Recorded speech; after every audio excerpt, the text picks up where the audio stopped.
bíbí Naija the blue film Naija òṣì ni wọ́n ṣe kì í ṣètò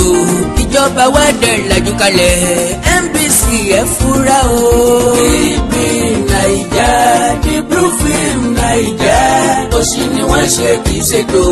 ìjọba wa dẹ̀ lajú kalẹ̀ NBC ẹ fura o.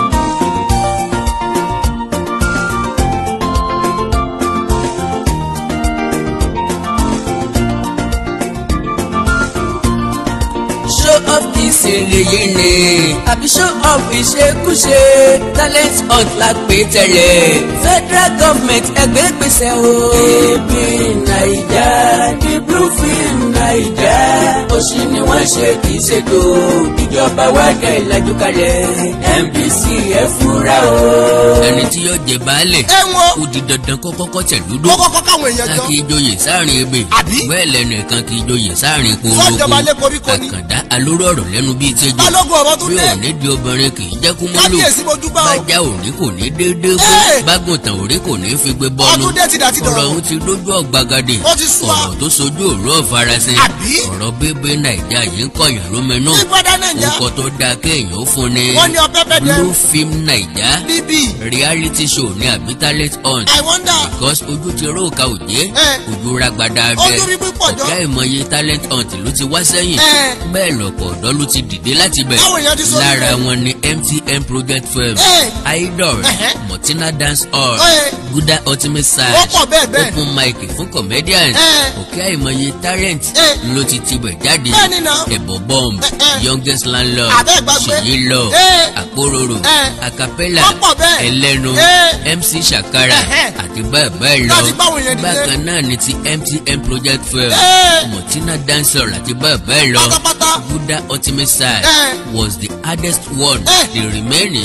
were all about talent. But Guda Ultimate Search was about task. They knew nothing about tomorrow. They knew nothing about the following day. Instruction ni wọ́n tẹ̀lé. Inú igbó ni wọ́n lọ. Fúnra wọn ni wọ́n ṣe àti bàbà tí wọ́n máa sùn. Oúnjẹ tí wọ́n máa jẹ.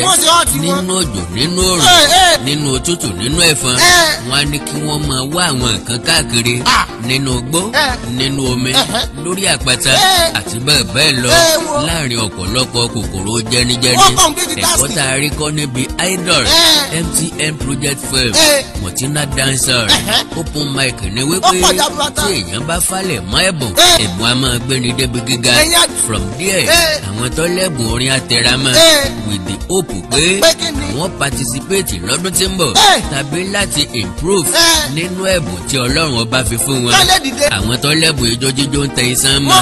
òbí encourage ọmọ rẹ̀ láti jó àti láti kọrin ìyá àti bàbá ń bá wọn jó bẹ́ẹ̀ ni gbogbo ẹbí ń ṣiṣẹ́ takuntakun wọ́n mọ̀ wípé fail in one fail in all ní ètè awo lè rí ọgbọ̀n ọ̀kan kan ò fẹ́ kí awo torí òun ya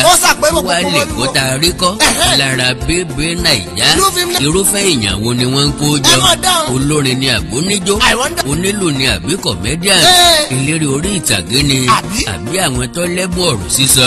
of what benefit culturally financially and economically kí ni value tó hàdí sí society wa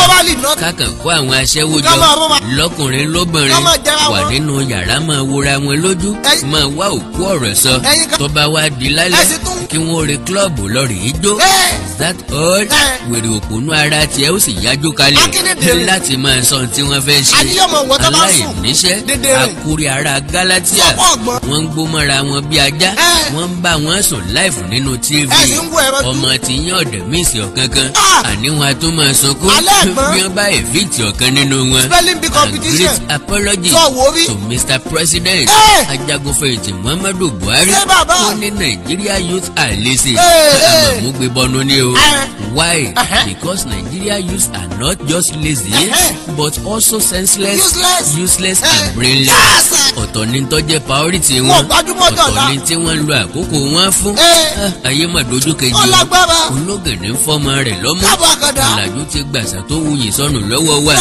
Yorùbá lẹ́ni tá báńkì tí ò bá náwó ní ọba bu baba ńlá baba rẹ̀ rìn ní òkè bọ̀nù Àkàndá alóró ọ̀rọ̀ lẹ́nu bíi tẹ́jú Àkàndá kírìẹ́tì oríkì Yorùbá Yorùbá TV lórí YouTube fún gbogbo àwọn Yorùbá láti rántí orísun wọn àti pé kí àṣà ìṣe Yorùbá ọmọ parẹ́ kí gbogbo ọmọ Yorùbá ó lè mọ oríkì rẹ̀ jìnlẹ̀jìnlẹ̀ oríkì ìlú àti bẹ́ẹ̀ bẹ́ẹ̀ lọ pé nígbà tí wọ́n bá fi lo bí ogóje tí ń bẹ lọ́wọ́ mi jáde more than 140 oríkì pé ìwádìí tí mò ń ṣe àtẹ̀yí tí wọ́n padà ṣe ó ti ṣèso re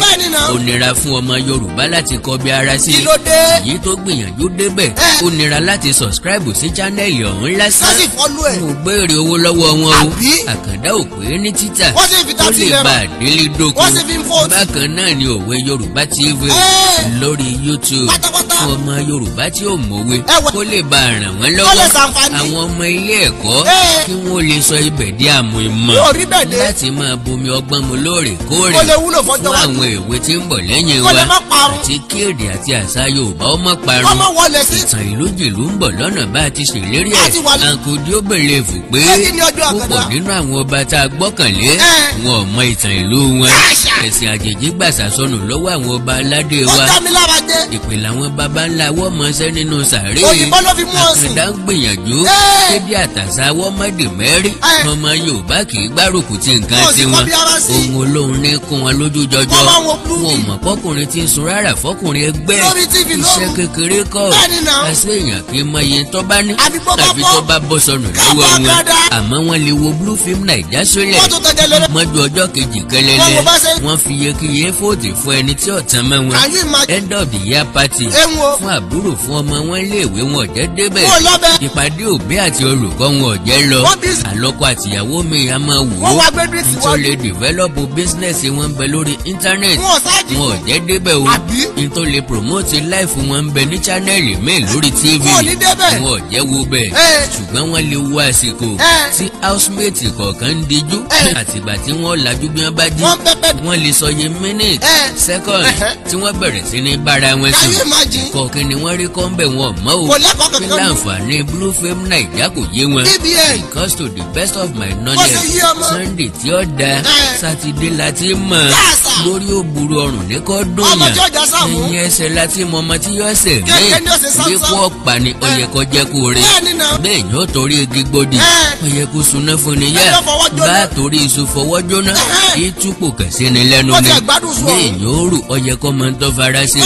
ó yẹ kéèyàn máa tó fi àkókò rẹ̀ ṣe lójúmọ́ because time is money you have to spend your time wisely kéèyàn máa tó mú ọmọ rẹ̀ dárun mọ́jú sí tó máa benefit ayé wọn ni àbí tí yóò kó bá ayé wọn ohun tó sojú òlú ọ̀farasí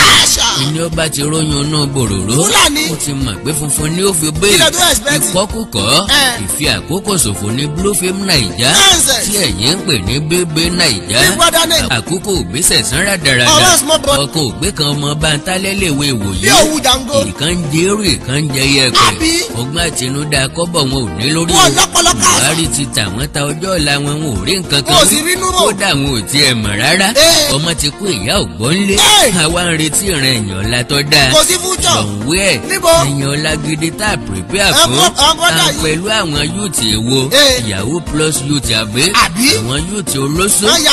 àwọn apá pẹ̀lú aṣẹ́wó tá a kójọ tá a la bímọ àwọn ọ̀lẹ yúùtì tí ń jókòó kalẹ̀ tó fẹ́ gun ọmọ àwọn tí ń dúró de client tó jẹ baba ńlá baba wọn lówó látòkè òkun àwọn yúùtì tí ọ̀họ́sù tó fẹ́ gun mọ́sù àwọn èèyàn ọ̀la tí ò ní rònú èèyàn ọ̀la tó fọ́nú tó fọ́jú inú tí ò fi tòde ríran èèyàn ọ̀la tí ò mọ̀ wípé foundation ìbẹ̀rẹ̀ ilé kíkọ́ ẹni ọba fẹ́ gun mọ́sù yóò ṣiṣẹ́ kárakára research nípa bẹ́ẹ̀lú ó ti tẹ̀síwájú báyé wọn ó sì tẹ̀síwájú kì í ṣèyàn ọ̀la tí ò ní ti ń fẹ́ tó ní èèyàn ọ̀la tí ò mẹ̀tọ́ ẹ̀ èèyàn ọ̀la tí ò mọ̀ tọ́kàn èèyàn ọ̀la tí ò mọ̀ ojúṣe rẹ̀ ìsọ̀rí èèyàn wo ló yẹ kó benefit nínú bébé Naija ó yẹ kó boost the country economically ó yẹ kó promote cultural value wa káàkiri àgbáyé ó yẹ kó ní ẹ̀kọ́ pàtàkì tó máa kọ́ àwọn èwe wa ó yẹ kí ṣòyìn ó ṣàfihàn ìwà ọmọlúàbí ó yẹ kárí nǹkan tí wọ́n ṣe ní pàtó dè mọ́ gẹ́gẹ́ bí ìbéèrè mi àkọ́kọ́ musical talent show níbí àbí dancing talent show àbí comedy talent show lẹ́yìn ẹ̀ kí àwọn akópa ó ní èrè tí wọ́n jẹ kí bank account organizer owó àwọn advertisers pẹ̀lú sponsorers kí wọ́n rí ọjà wọn ta multi choice tó ṣàfihàn rẹ̀ kí wọ́n rẹ́rìn kó báńkì lọ́nà nínú gbogbo ìsọ̀rí èèyàn tí mo kà sílẹ̀ 4 péré ni ló gẹ̀ẹ́nì nínú ẹ̀ and they are just minor. Ẹni àkọ́kọ́ ni last man standing yẹn winner ẹni tó bá wíìnì tó gbégbá orókè tán pátápátá ẹnìkan péré náà ló máa gbégbá orókè o nínú gbogbo àwọn participants. Àkàndá ò wá láti buyẹ ẹ̀pẹ̀ sí gàrí ẹnikẹ́ni n ò wá láti dá òkúta sí ẹnikẹ́ni ńgbà mo wá ká lè jọ ṣàtúnṣe tó bá yẹ lásìkò kí organizers pẹ̀lú multi choice àtijọba àpapọ̀ pẹ̀lú NBC ó ṣàtúnṣe àti pé ìkó ẹ̀pà òṣùwọ̀n àti mọ bọ́mọ inú ẹ̀ ó ti rí nígbà tíjọba ò rí nǹkan gidi ṣe fún wa wọ́n á sàárè nǹkan gbégun alọ́ láti fi divert attention wa kó ní failure tiwọn gẹ́gẹ́ bí mo ti sọ out of 20 housemates fún lockdown 2020 71 days ni wọ́n lò nínú ilé kan ṣoṣo gbogbo ara ni winners ó fi kẹ́rù lọ́lé with whopping 85 million naira worth of gift 30 million naira cash prize 2-bedroom apartment SUV car kan látọwọ́ Innocent Motors ìrìn àjò lọ sí Dublin ìrìn àjò lọ sí Dubai ìrìn àjò láti lọ rèé wo Champions League final live 1 year supply of Indomie noodles Munch It Chin Chin àti Colgate toothpaste 1 year supply of Pepsi brand new Oppo mobile phone àti bẹ́ẹ̀ bẹ́ẹ̀ lọ advertisers ó jèrè torí pé ọ̀pọ̀ èèyàn ni yóò rí ìpolówó wọn organizers àti multi choice ni yóò fọwọ́ kó ìfà ńlá tí wọ́n fọwọ́ ìfà bọ́nu yàtọ̀ sí owó sponsors advertisement subscription sórí DSTV àti ti GoTV decoder ọ̀pọ̀ tí ò ní decoder tẹ́lẹ̀ ni yóò ra decoder tuntun wọn ò fẹ́ mísì bébé Naija èyí tó wà lẹ́nu iṣẹ́ tiẹ̀ ó fọkàn sílẹ̀ ní èyí tí ò sí tó boró nínú ẹ̀ ìran ìṣòwò ní jèrè ẹni ó jèrè ní fẹ́rẹ̀ ìjẹ̀kọ́ mbọ̀tì why ti Big Brother Naija to the Blue Film Naija lórí sponsors àti advert nìkan expert sọfì gbé jáde wípé wọn a máa rí tó 10 billion naira and Àkàndá ò ní pírọ́blẹ́mù pẹ̀lú ìyẹn ẹni ó bá ti ṣòwò ó yẹ kó jèrè sẹ́ẹ̀ mbọ̀tì kí láǹfààní tí ṣòó yẹn ṣe fún wa as a country kí ló hàdì sí cultural values economical values societal values àti bẹ́ẹ̀ bẹ́ẹ̀ lọ because 75% àwọn tó dì fóòtì táìmù wọn yóò tì ní wọn majority wọn ò níṣẹ́ lọ́wọ́ majority wọn ò fẹsẹ̀ sí ohun tí wọ́n ní bíbí Naija ó ṣe fún àwọn ọ̀dọ́ ni àǹfààní láti mọ ọ̀nà àṣeyọrí pẹ̀lú ọ̀nà ọ̀la bí wọ́n ṣe ṣàwárí ara wọn ó bí a ṣe ń bá àyàn sọ̀rọ̀ bá a ṣe relate pẹ̀lú ẹlòmíì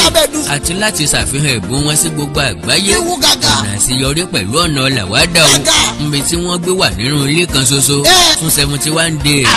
90 days ọ̀nà ìbánisọ̀rọ̀ wo ni wọ́n ní special tá a lè kọ́ tàbí tá a lè torí ẹ̀ wéèsì àkókò wa then àwárí kí ni wọ́n ń ṣe láti kọ́ bá a ṣe gbómọ rẹ ni bí ajá bá a ṣe kíìsì ẹni tá a mọ̀ rí kó tó débẹ̀ ẹni tí kì í ṣolólùfẹ́ ẹni láti lẹ̀ ọ̀pọ̀ ti níyàwó lọ́kọ bímọ kó tó lọ ó débẹ̀ tán náà lọ́ dájá abẹ́mi níyàwó mi ó kíìsì ọkùnrin mẹ́ẹ̀ lójú gbogbo ayé tí ò lè gbàgbẹ́ délé òbí rẹ̀ pabambarì àwọn tí wọn ò tí ì lo ọ̀sẹ̀ méjì tí wọ́n fi ń bára wọn sùn on live show bíi ti Blue Film Naija with live cameras àbí wọ́n fọ́ lójú ni ṣé pé wọn ò níyì inú kọ́ ṣé wọ́n mọ̀ wípé kámẹ́rà pick any moment ṣé wọ́n màmá ṣe káyé ó lè bá a máa sọ̀rọ̀ nípa wọn tí bí wọ́n gbọ́ pọ̀ ṣẹlẹ̀ bẹ́ẹ̀ lọ́dún tó kọjá wọ́n sì mọ kọ́mẹ́ǹtì àwọn èèyàn àìlèmára dúró ni àbí wọ́n kan lè ya oníṣekúṣe fúnra wọn tẹ́lẹ̀ ajá gbé dọ̀dọ̀ wọn lọ ni oríyìn ló yẹ kí wọ́n mú mú wálé ìdójútì ńlá ni wọ́n padà mú wálé abẹ́mi ni wọ́n mọ̀ rán àbúrò mi mọ́lẹ̀ lójú gbogbo àgbáyé mo wò ní pé kó rìn jìnnà sí sàkání mi I don't have anything personal against the show itself but the concept and the content èmi nígbàgbọ́ pé àti organisers àti multi-choice àtijọba pẹ̀lú NBC ó yẹ kí wọ́n ṣàtúnṣe kò burú láti ní TV reality show tí yóò kó gbogbo wa papọ̀ mbọ̀tì kọjá tí yóò gbé èdè àti àṣà wa lárugẹ tí yóò ṣe àwárí ọ̀pọ̀ ẹ̀bùn tó mọ́ọ̀kù tí yóò fi ẹ̀bùn èdè àti àṣà wa hàn káàkiri àgbáyé a ò ṣe kó àwọn olórin ìbílẹ̀ jọ àwọn oníjó ìbílẹ̀ àwọn aláwàdà akéwì pẹ̀lú adẹ́rìn-pòṣónú káàkiri ìpínlẹ̀ mẹ́rẹ̀ẹ̀rìndínlógójì aṣọ tí wọ́n máa wọ̀ ní gbogbo ọjọ́ tí wọ́n bá lò kó jẹ́ aṣọ ìbílẹ̀ wọn tàbí ká kó àwọn olórin oríṣiríṣi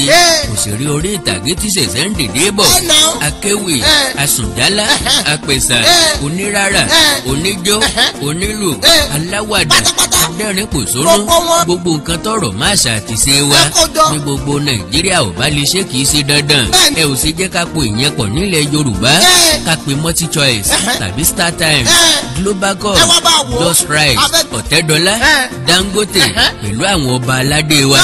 gbé Ọọ̀ni of Ifẹ̀ Aláàfin Ọ̀yọ́ Aláké Olúbàdàn Àwùjalẹ̀ Ọlọ́wọ̀ Ìwé Adó Èkìtì àti bẹ́ẹ̀ bẹ́ẹ̀ lọ wípé kí wọ́n sọ̀pọ́ọ̀tì wa ká wá pè é ní Big Yorùbá Cultural Show àìmọye ọmọláyé wọn ti bàjẹ́ láì tí èkógún ọdún kí ti Blue Film Naija ó tún wá jàn mọ́ ń bà Ọlọ́run ní jẹ́ wáyé ìbálẹ̀ nídìí ọmọ ọdún 12 mo ló ti bá ọmọ ọdún 16 ti ṣẹ́yún 3 mẹ́rin èyí tí ọ̀sẹ́yún ń gbìmọ̀ tí ò ní bàbá irú ẹ̀yàn ọ̀la ìwo la wá ń pèsè kalẹ̀ sáà ti yá gbàgbé ni bí ẹni tó bá fẹ́ gbọ́ máa yọ̀jọ́ ìyàwó ìdùnnú ní kọ́ gbẹ́jọ́ àwọn ìbò tí gbogbo wa fi ń ṣàkàwé ohun tí wọ́n ó ṣe rógún ọdún ọgbọ̀n ọdún sásìkò yìí ti wà nílẹ̀ lọ́dọ̀ tiwọn àwa ò ní long time project àní vision tiwa ni ká rówó ká jikó ká náwó tàbí ká kówó jẹ tiwa ni ká fẹ́ dàyàdé nǹkan èèyàn mẹ́fà ká pa business partner sọ́nù wọ́n má bàa pín nínú èrè tá a jọ jẹ lórí bísínẹ́sì ká para àdúgbò lẹ́kún torí pa fẹ́ gun ọkọ̀ dẹ̀nkù láyé àtijọ́ Mùṣín nìkan àti Agége ni wọ́n ti mú gbó níta gbangba as far back as 1990 tí èmi súnmọ́ àdúgbò wọ̀nyẹn dáadáa ìyá arúgbó bàbá arúgbó mú gbó ní Mùṣín bẹ́ẹ̀ ni bọ̀tì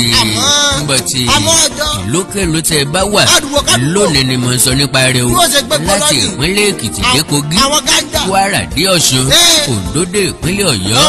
ìpínlẹ̀ Èkó ìpínlẹ̀ Ògùn àwọn ọmọ 16 17 18 years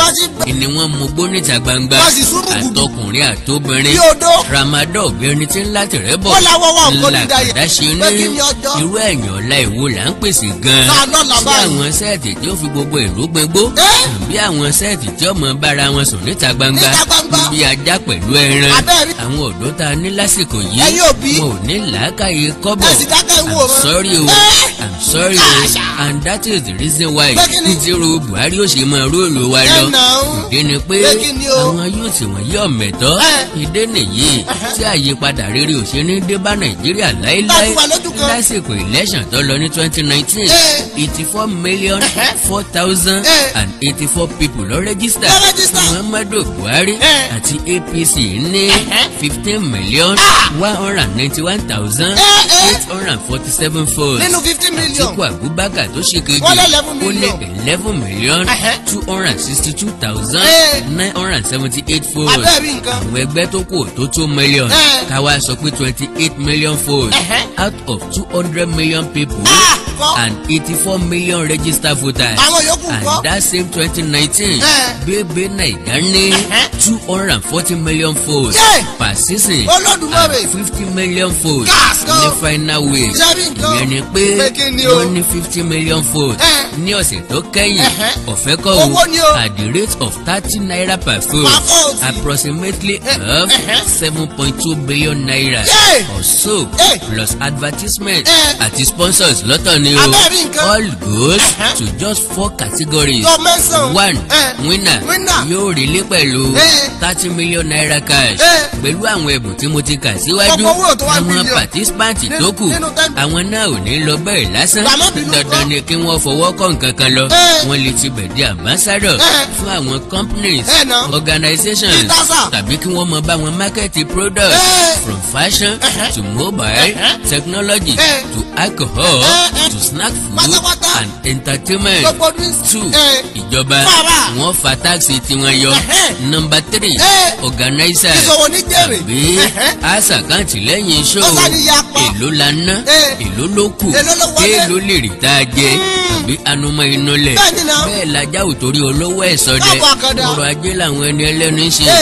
wọ́n sì rí nǹkan gidi pọ́nlá.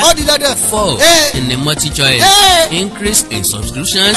decoder sales advertisement sponsors owó fóòtì ńkọ́ kò sí èyí tí ó yẹ kó jẹ nínú wọn ẹ má sì mí gbọ́ o ẹni ó ṣe ń de pẹpẹ ó bá jẹ́ ń de pẹpẹ kò láì fi bọ̀tì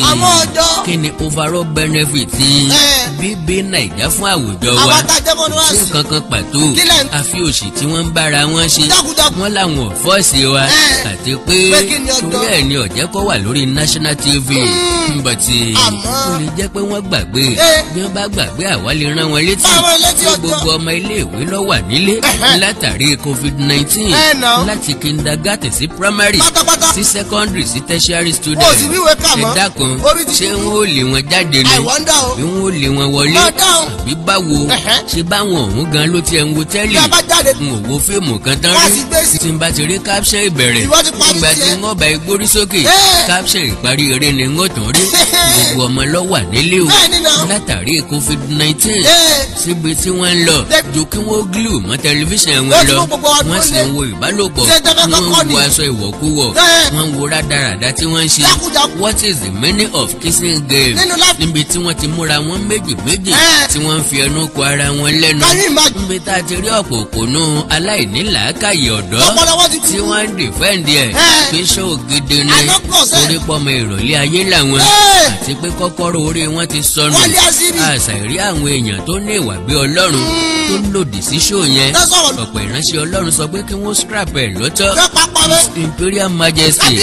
Ọọ̀ni of Ifẹ̀ ọba Adéyẹyẹ ní ìtàn Ògúnwùsì ó ní kí wọ́n ṣàtúnṣe sí concept ẹ̀ kọjá èyí tí yóò promote àṣà àti ìṣe wa. Director General of the National Council for Arts and Culture NCAC Ṣẹ́gun Rúnsẹ̀wẹ̀ ó ti competition sí NBC òun àti President of the National Council of Women Society Dr. Gloria Shoda wọ́n kọminú sí aṣọ ìwọ̀kúwọ̀ ìbálòpọ̀ pẹ̀lú ọ̀pọ̀ òṣì tí wọ́n ń ṣe gbọ́n tí Dr. Rúnsẹ̀wẹ̀ sọ kí n fi parí ọ̀rọ̀ mi. I will take up the issue of Big Brother Naija as spoken with officials of the National Broadcasting Commission because what is going on now is terrible.